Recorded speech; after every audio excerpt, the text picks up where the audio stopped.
You wake up one morning and find yourself overwhelmed with so many good ideas. You feel like you're shotgunning rather than having the confidence that your pipeline is full of the right ideas that will have near and long-term impact.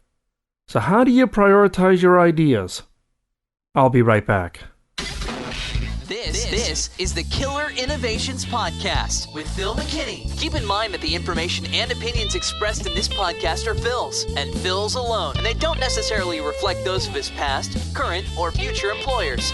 Now, here's Phil McKinney. One of the toughest tasks is to prioritize your ideas. Many times, you will have more ideas than you can ever possibly execute. And the key here is finding out which are the right ones to work on. Now, some of this is skill that you can learn, and some of it will come from just plain experience. It's always toughest to get the first ideas through the process and get a product or service into the marketplace. And after you've done that a few times, you kind of build up a little bit of a sixth sense of what will work within your organization.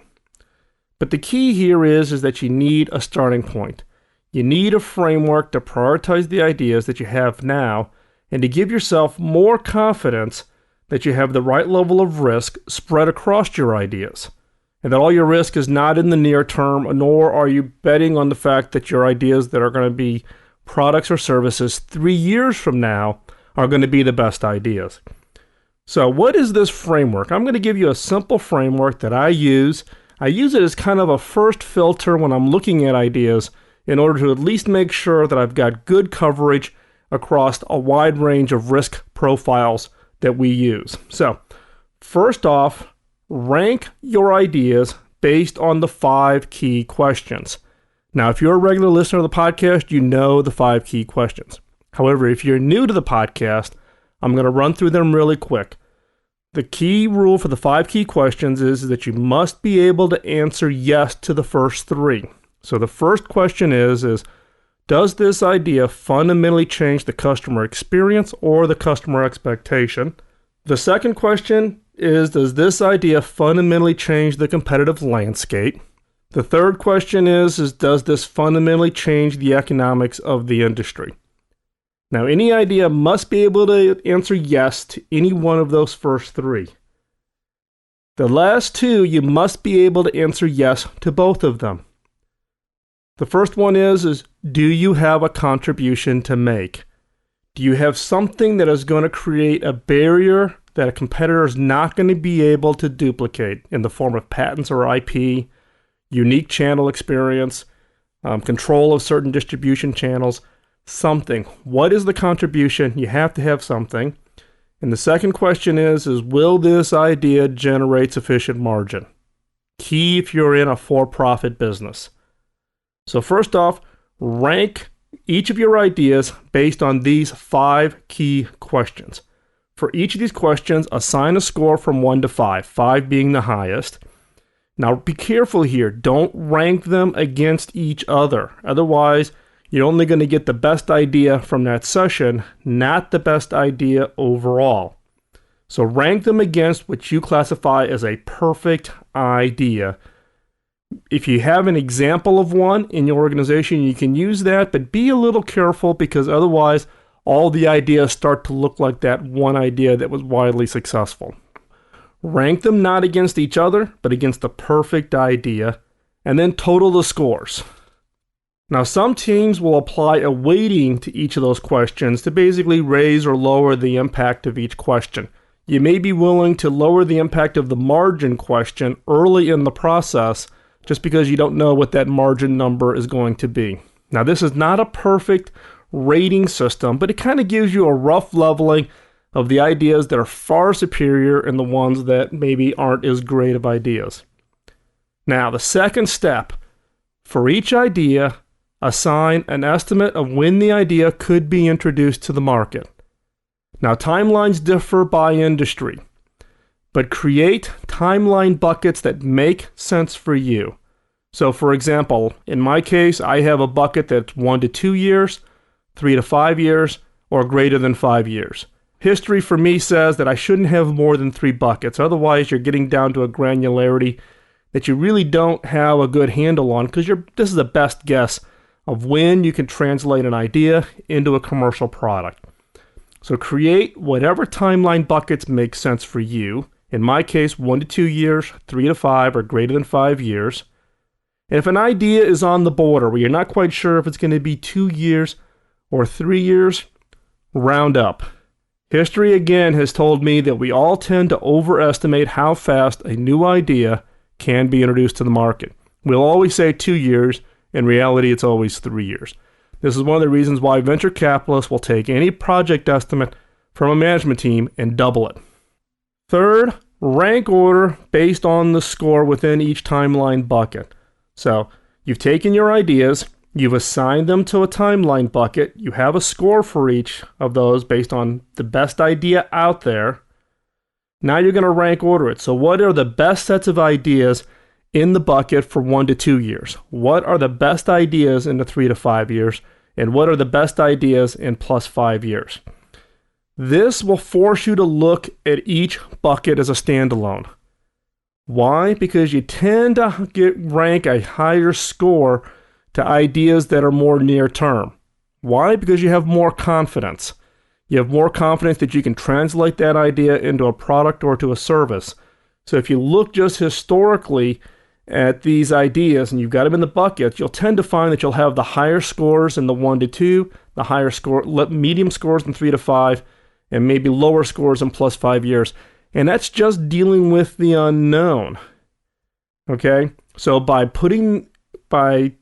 taking your ideas and putting them in each of the 3 buckets and looking at each of your 3 timeline buckets as standalone, you're now categorizing risk and looking at the best ideas in a risk profile, in this case, time. So it's not critical that you get the timing perfect.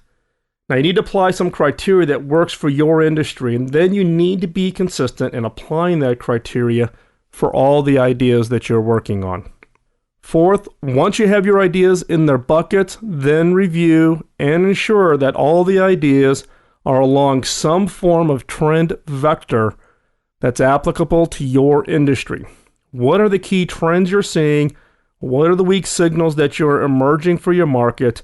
And do you have ideas along each of those trend vectors or weak signals? Now, odds are, as you early on when you're building out this map of ideas across the timeline, you're going to be missing some areas. That is a trigger for you to go back and run an idea session around a particular trend vector across a specific timeline. So if you have a weak signal that, I'll use an example that says social networking.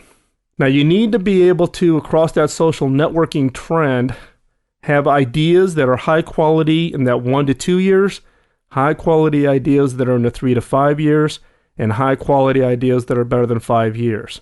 Now, they don't need to be exactly on the trend line because you can't predict where things are going to be in 5 years, but you at least need to have a path and a broad enough scope in order to have a pipeline of ideas across major trends for your industry over a longer time frame than you traditionally will use for our planning purposes. The other is make sure that your ideas are aligned with your capabilities and contributions. Do you have long-range R&D going on? Do you have IP that is being developed that could give you a sustained differentiation? If so, great. If not, then start the R side of your process. Now, if you're a smaller company and you don't have, per se, quote, a research side of your organization, then go find universities, go find inventors who are working in this area that are longer range out and work with them, partner with them. You don't have to give them a whole lot. Give them some time, give them your feedback on their ideas, participate with them, but you've got to find a way to look at those contributions where you could possibly get sustained differentiation either within your organization or outside your 4 walls. Also, make sure you identify opportunities or needs around these ideas, such as in ecosystems, technology, supply chains. Success never comes from just one idea. It takes a value chain to create value. So you need to innovate the entire value chain around your idea. It's not just about the idea. It's about the value that gets created. Now, real quick, we've gone through the process. First, rank them based on the 5 key questions. For each idea, estimate when the idea was going to be introduced.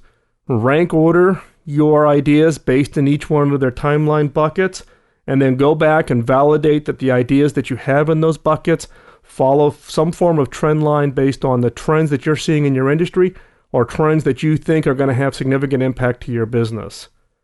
Now, once you've got this all laid out in a document, you basically have your innovation pipeline that spreads the risk over high confidence in the near term, somewhat comfort in midterm, high risk in the long term. You want to make sure that not all of your ideas are in the long term. At the same time, you want to make sure that not all of your ideas are in the near term. You know you have a good pipeline if you have an equal number set of ideas in each of the 3 buckets. But now that you have your pipeline, go. Don't wait. Don't hesitate. Do not pass go. Don't delay. Execute. The pipeline document that you've just created is a living document. You need to reevaluate the list and be willing to stop programs that are no longer viable, such as there's changing trends or new trends emerge in your industry.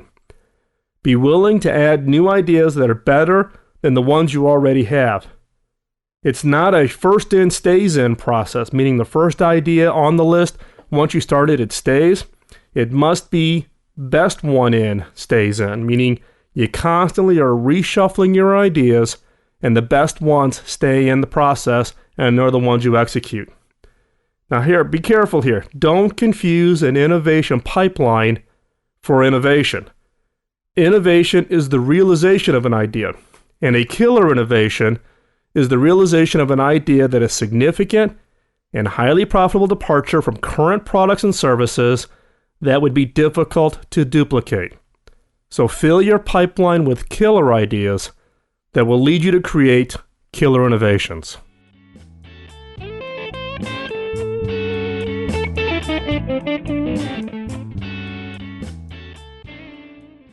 One key step of self-evaluation that is necessary when prioritizing your ideas is, can you execute? Some of you will be overly critical of yourself or your organization, so be careful. If you're thinking in your mind that, we could never do this, you're the one holding back the organization. It's not management. It's not your current boss. If you think that and you use that as a barrier to take the next step, then you're the one holding the organization back. So, when asking yourself the following questions, here are some rules. Drop all misbelief. Ignore your history. Ignore your past. Drop all misbelief. Assume you can do it and ask yourself how. This week's killer questions are: 1. Do we have the structural attributes to be a shaper? Can we shape a go-to-market? Can we shape the supply chain to meet the needs for this market? Do we have the relationship with the customer segment? Do you have the structural attributes to be a shaper? Go-to-market, supply chain, relationship with the customer segment. Anything that you need to shape that goes from the idea to delivering value to the customer. The second killer question: can we get our groups excited? Will management understand the idea? It's hard to get management excited if management doesn't understand the idea. Now, part of the challenge, if you're in a high-tech field, is to deal with age gap between the management that's making the decisions and the trends that are emerging. Does your executive team even know what Facebook is? Do they have a Facebook page if you're trying to pitch them a Web 2.0 strategy? Will they grasp the impact and the fundamental change, or do they just not get it? Now, I'm not saying this is a reason not to pitch the idea, but you use this to understand how you need to change the pitch. Now, I've talked about in a previous podcast about being able to create analogies. If you can't get your group, your executives excited about the base idea, then use an analogy so they do understand the comparison. Understand the comparison between mainframes to mini computers to PCs, to understand that people who developed minis could not make the transition to PCs. just like the people today may not be able to make the transition to the next trend. So can your groups get excited? The third question, will senior management support it? How risky is the idea?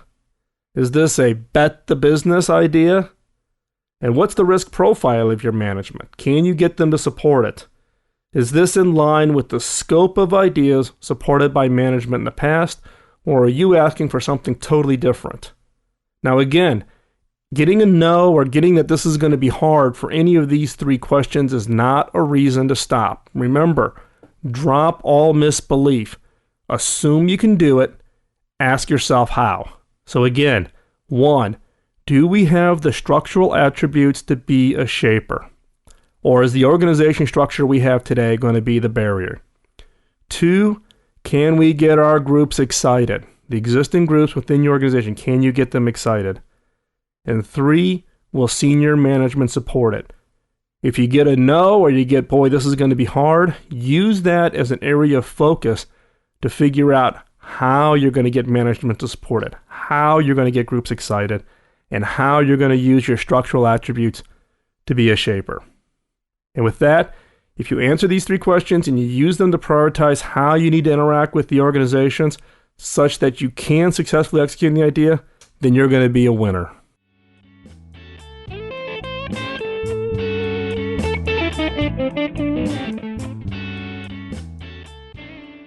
Over the course of these podcasts, I've shared with you a number of methods, tools, and tricks that I've developed and use.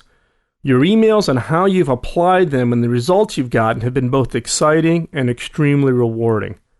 However, I'm the first to admit that they need to be tried, tested, and validated in your environment and situation. It's never a one-size-fits-all. Franklin Roosevelt probably said it best. It is common sense to take a method and try it. If it fails, admit it frankly and try another. But above all, try something.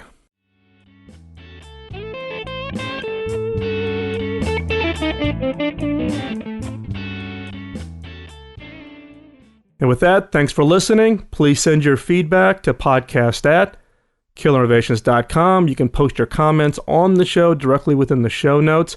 Also, you can post their topics that you would like to hear in upcoming podcasts. I'm now posting the full transcripts for the 2007 shows. I'm usually about 2 shows behind, but I think all the transcripts are now up and loaded back to January 1st of 2007, so you can actually go and download and read the actual transcripts from the show. There are multiple ways for you and I to connect and communicate. First off, you can use LinkedIn. You can send me an invite from LinkedIn. Just send it to the podcast@killerinnovations.com. I'm also now on Facebook. You can just go to killerinnovations.com, see the Facebook little window on the right-hand side, click on it, and we can connect on Facebook. Or as always, you can also connect with me on Skype at Phil_McKinney. Now, please note that if you're a listener of the podcast, and I'll accept the invitation, but as you can imagine, I get a lot of LinkedIn, a lot of Facebooks. I don't get a lot on Skype, but Facebook and LinkedIn, I get a lot of requests. So I would just ask that you please let me know that you are a listener to the podcast. Also on Facebook, there is a Killer Innovations group site, so you can meet up with other listeners of the podcast or other people interested in innovation and creativity. And feel free to post comments, start discussions, engage other members of the community in helping you or contributing to solving innovation challenges that others are having that are listeners of the podcast. Feel free, if you have a blog or if you have a website, feel free to link to the Killer Innovations site. Also, don't forget to vote. Voting for your podcast is the easiest way to say thanks for the producers of all the great content that's out there. If you're listening to this podcast, I'm confident that you're listening to a number of the other great podcasts that are out there. So go out to Podcast Alley, go out to dig.com, or you can go to the Killer Innovations site, and both of the buttons for Podcast Alley and Dig are available, and you can vote. And with that, thanks for listening. We'll talk to you real soon. Bye-bye.